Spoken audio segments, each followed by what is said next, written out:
하나님 말씀은 창세기 26장 12절부터 22절입니다. 19절부터 22절 말씀을 합독하고 창세기 26장 12절부터 22절을 보도록 하겠습니다. 자, 우리 19절부터 22절 말씀을 합독하도록 하겠습니다. 이삭의 종들이 골짜기를 파서 샘 근원을 얻었더니 그랄 목자들이 이삭의 목자와 다투어 이르되 이 물은 우리의 것이라 하매 이삭이 그 다툼으로 말미암아 그 우물 이름을 에색이라 하였으며 또 다른 우물을 팠더니 그들이 또 다툼으로 그 이름을 신나라 하였으며 이삭이 거기서 옮겨 다른 우물을 팠더니 그들이 다투지 아니하였으므로 그 이름을 르호봇이라 하여 이르되 이제는 여호와께서 우리를 위하여 넓게 하셨으니 이 땅에서 우리가 번성하리로다 하였더라. 아멘. 자, 오늘 보게 될 창세기 26장 12절부터 22절은요. 이 고대 가나안 땅에서 생존과 밀접한 관계로 인해서 극히 중요시되던 이 우물을 놓고 이삭과 이 블레셋 이 원주민 족속 간에 갈등이 발생하고 또 분쟁 속에서 결국은 이삭이 승리하게 되는 그런 내용들이 나옵니다. 우리는 이 이삭이 쉽게 하나님의 복을 받았다라고 생각을 합니다. 뭐 부모 잘 만났고 하나님의 은혜 속에 있었으니까 잘 되었다라고 생각을 하지만 사실은 그렇지 않은 부분도 있습니다. 블레셋 사람들의 이 이삭이 그들의 땅에서 번성하고 창대하게 되자 이걸 시기해 가지고요.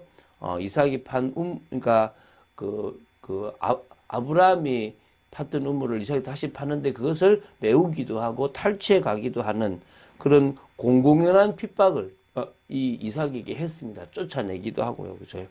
그런 핍박 속에서도 이삭은 블레셋 사람들의 악한 행위에 대하여 악으로 대항하지 않고 온유한 마음으로 끝까지 인내함으로 하나님으로부터 복을 받게 됩니다. 하나님의 자녀의 방법대로 갔다는 것입니다. 한마디로 하나님의 주권을 인정하고 하나님의 능력을 믿고 믿음으로 나아갔다는 것입니다. 결국 핍박의 현장을 바꾸었다라고 말할 수 있겠죠. 다음 주에 볼 내용에 보면 이 블레셋 왕 아비멜렉과 군대 장관 비골이 와서 화친 계약을 너를 보니까 하나님이 함께 하신 거 보니까 우리를 건드리지 말아라고 자신들이 와서 이제 화친을 맺습니다. 이 정도 되면 끝나는 거겠죠.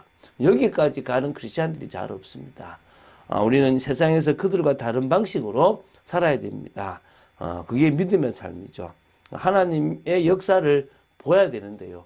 그것까지 가기 어렵고 이미 좀 믿음의 사람이 막 사랑한다 그러고 반대하는 사람이 막 화를 내고 있는 모습들이 있습니다. 우리는 원수도 사랑해야 되는 그런 사람인 줄 알고 우리가 나아가는 삶을 살아야 될 줄 믿습니다. 자, 한번 보면서 또 하겠습니다. 자, 우리 이제 12, 13절을 먼저 보겠습니다. 자, 이삭은 이 현실의 문제인 흉년의 문제를 해결하기 위해서 인본주의를 쓰지 않았습니다. 쓰려고 했는데 하나님께서 말씀하셔서 애굽으로 가지 않고 이 그랄에 그냥 이 가나안 땅에 그대로 뭐 이렇게 있기로 한 겁니다. 이제 그러고 나서 이제 이 하나님의 말씀에 순종을 하고 나서 응답을 받기 시작합니다. 그러니까 가지 않았던 것은 지난주에 우리 어제 봤던 거고 지금 이제 응답을 받기 시작하는 것은 오늘부터 보기 시작하는 겁니다. 그 첫 번째가 이제 농사를 지었는데요. 그 해에 100배를 얻었다라고 얘기합니다. 그러니까 다시 말하면 한 해를 거둬서 한 해를 먹는다면 100년치 먹을 만큼의 양이 온 거죠. 뭐 그 정도로 뭐 되게 많은 양을 이제 거둬들인 겁니다. 그러니까 당연히 이제 그때부터 거부가 되기 시작하는 거죠. 그래서 이거는 여호와께서 복을 주셨기 때문이라고 보시면 됩니다. 그러니까 여호와께서 복을 주셨기 때문에 마침내 이 블레셋 그 그랄의 땅에 있는데도 창대하고 왕성하여 거부가 된 겁니다. 그래서 여러분 불신자든 신자든 하나님이 거부를 만드시는 겁니다. 하나님이 당신의 뜻과 이유가 있기 때문에 거부를 만드신다고 보시면 됩니다. 그래서 내가 잘났거나 내 거다라고 생각하는 순간부터 다 날아갈 수도 있고 또 가장 중요한 걸 놓칠 수 있다는 생각들을 가지시기 바랍니다. 그래서 우리는 이 이삭처럼 하나님 앞에 믿음에 순종을 했을 때 받는 복들을 받아야 되는데 사실 자꾸 거부가 되는 것에 관심이 있어가지고 뭐합니까? 자꾸 순종하려고 하는 모습이 있습니다. 그런 어리석음을 범하지 마시고요. 거부 안 돼도 되거든요. 그러니까 그냥 순종하는 여러분 되시기 바랍니다. 자, 우리 이제 14절부터 15절을 보겠습니다. 양과 소가 떼를 이루고 종이 심이 많아졌답니다. 계속 종들이 생기니까 저 집에 가면 잘 살다 싶으니까 뭐 종들이 오실 수도 있겠죠. 그죠? 블레셋 사람들이요. 시기가 일어나서 시기를 할 정도로 차이가 나버린 겁니다. 그래서 이제 그들이 이제 머리를 썼죠. 아브라함 때에 종들이 팠던, 그러니까 아브라함의 종들이 팠던 모든 우물을 막고 흙으로 메워서 못 쓰게 한 겁니다. 다시 말하면 너 저 우물 쓰지 마라고 막아버리고. 왜? 우물이 없으면은 안 되잖아요. 너무너무 중요한 거거든요. 그래서 이제 이 블레셋 사람들은 농사와 목축에 반드시 필요한 생명과도 같이 소중한 우물을 빠짐없이 훼손시키는 잔혹함을 이렇게 펼쳤던 것입니다.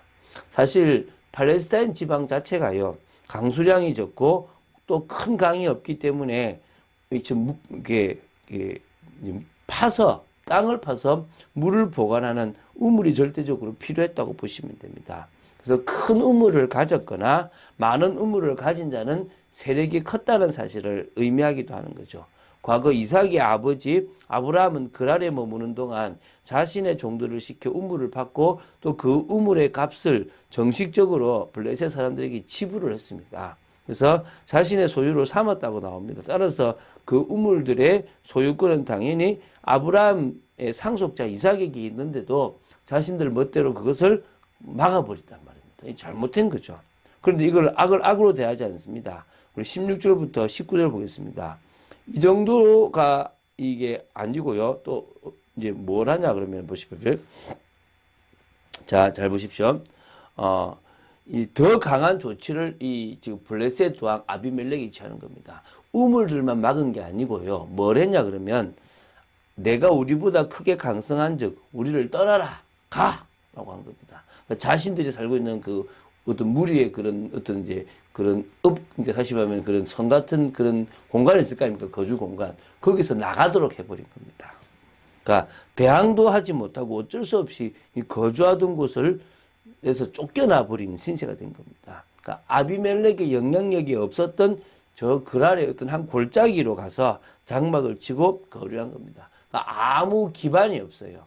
여러분, 지금도 이 어떤 도시가 형성되려고 그러면 인프라가 될 거 아닙니까? 물도 있어야 되고, 전기도 있어야 되고, 수도, 그 다음에 뭐 그 외에 여러 하수도도 있고 막 있어야 될 거 아닙니까? 그렇죠? 또 뭐 물건을 사야 되는 것도 있어야 되고, 이 그랄 골짜기로 가니까 우물도 새로 파야 되고, 또 먹을 것을 좀 조달하려고 그러면은 여러 지금 모든 게 다 엉망인 겁니다. 지금 그런 곳으로 지금 갔다는 것입니다. 완전 지금 이제 삶의 터전을 다 빼앗겨 버린 거죠. 이 정도로 지금 심각한 건데요. 거기 가서도 아브라함이 거기도 영향을 미쳤기 때문에 아브라함이 팠던 우물들을 다시 판 겁니다. 그러니까 이삭은 아버지 아브라함이 이렇게 했던 삶의 터전을 활용했다라고 보시면 됩니다. 그래서 아브라함의 우물들을 다시 복원시키고 아브라함이 불렀던 아버지가 불렀던 그 이름대로 이름을 지어 부르면서 다시 뭡니까? 1차적으로는 아버지에 대한 존경심과 아버지의 영향력들을 활용한 거고요. 그러면서도 자신은 아버지의 신앙을 쫓고 언약의 계승자라는 것을 보이기도 했다는 것입니다. 19절에 보니까 이제 뭐라 나오냐면 종들이 이삭의 종들이 골짜기를 파서 샘의 근원을 얻은 겁니다. 다시 말하면 이 새로운 샘, 이 새 물줄기를 찾아서 이제 안정이 됐다라고 한 겁니다. 그래서 이렇게 끝난 게 않겠죠, 그죠? 우리 20절부터 22절을 보면요, 이 세 번째, 첫 번째는 아브라함이 팠던 우물을 메웠고, 두 번째는 자신들이 있는 영역에서 쫓아냈고요, 세 번째는 그래도 잘 되니까 와가지고 그 우리 거야라고 하면서요, 우물들을 가져가 버리기 시작하는 겁니다. 그러니까 이 그랄 목자들이 와서 그 우리 거야라고 이제 가져가니까 첫 번째 이름을 지었던 게 뭐냐 그러면 바로 이 에색이라고 지은 겁니다. 에색. 다시 뭐냐면 다툼이라는, 그래서 물러난 겁니다. 이삭은 눈은 눈으로 이는 이로써 이렇게 한 게 아니라 오히려 다 양보해버리고 또 인내하면서 화평의 길을 찾아 나갔던 것입니다. 왜? 하나님을 믿었으니까. 마치 상처받은 향나무에서 진한 향기가 풍기듯이 억울함을 당할 수 있었지만 하나님의 백성다운 그런 믿음의 삶을 살아갔던 것입니다. 뭐 제가 결론적으로 말하지만 폼 잡아서는 할 수가 없는 거고요. 다른 우물을 봤는데 또 다툼이 생기니까 신나라는, 이거는 좀 더 이제 적대라는 의미를 가지고 있는데요. 그런 단어를 써서 불렀습니다. 또 물러났습니다. 또 옮겨가지고 또 우물을 봤는데요. 거기서는 다투지 않아서 르호봇이라고 이름했습니다. 여유 있는 지역, 넉넉한 공간.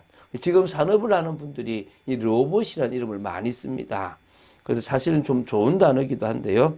어쨌든 하나님을 철저히 믿었던 이삭의 고백이 참 대단합니다. 이제 나옵니다. 이제는 여호와께서 우리를 위하여 넓게 하셨으니 이 땅에서 우리가 번성하리로다. 이게 진정한 신앙인의 모습입니다. 이렇게 살고 싶다고 다 이렇게 사라지는 것은 사실 아닙니다. 잠시 참을 수는 있지만 실제 이렇게 살려면요, 성령의 역사가 있어야 되고요. 또 하나님에 대한 사실적인 신실한 믿음, 정확한 믿음, 기준도 다르고 가치도 다르고 방법도 다르고 또 뭡니까? 방향도 다른 그런 인생을 살아가야 됩니다. 세상과 똑같은 기준과 가치를 살아간다면 할 수가 없습니다. 자, 오늘 이번 주간에 우리는 영적인 틈이라는 이야기를 계속합니다. 여러분, 영적인 틈이 많이 보이게 될 겁니다. 그래서 우리는요, 이 틈을 보면서요, 기도하면 되고요, 또 풀어가면 됩니다. 복음적인 선택을 우리가 해나가면 됩니다. 그래서 여호사밧의 잘못된 선택이 미쳤던 그 가문의 영향과 그 나라의 영향들을 우리는 봤습니다. 그렇지만 그 잘못된 영향 속에서도 여전히 언약을 이어가시는 하나님에 대해서도 봤습니다. 그 열심도 봤습니다. 그렇기 때문에 우리는 뭐합니까?